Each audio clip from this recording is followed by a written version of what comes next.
এই দেখো নাচতে যাওয়ার আগে নিজেরা রেডি হবে, তার আগেই কিন্তু ভাইকে রেডি করে নিয়ে চলে এসেছে।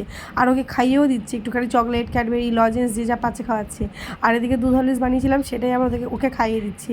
বারণ করছি যে ওইভাবে খাওয়াস না, তার সত্ত্বেও খাওয়াচ্ছে। এদিকে দেখো রাস্তা নিয়ে চলে এসেছে, সবাই খুব খুশি। দেখো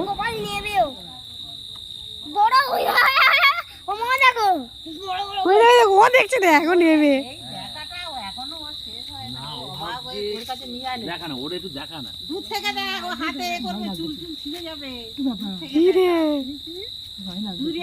এই পুচকি তো, ও তো গোপালটা দেখার জন্য কিন্তু পাগল হয়ে যাচ্ছে, বারবার হাত দিচ্ছে। আর এখন চলে এসছে আন্টির বাড়ির কাছে গোপাল নিয়ে। যারা কিন্তু দেখেছে তারা ভেবেছে যে গোপাল কারোর বাড়িতে নিয়ে যাওয়া হচ্ছে, মানে দেওয়ার জন্য। কিন্তু তারপরে যখন জানতে পারলো, তখন আবার খুবই আনন্দ পাচ্ছিল সবাই, যে বাচ্চারা এইভাবে গোপালকে নিয়ে যাচ্ছে। আর ওরা তো ওকে ভাইয়ের মতোই দেখে। দেখো আন্টির বাড়িতে একদম জানালার কাছে বসিয়ে রেখে তারপরে নাচ করলো। তো চলো সবাই রাধে রাধে, সবাই খুব ভালো থেকো।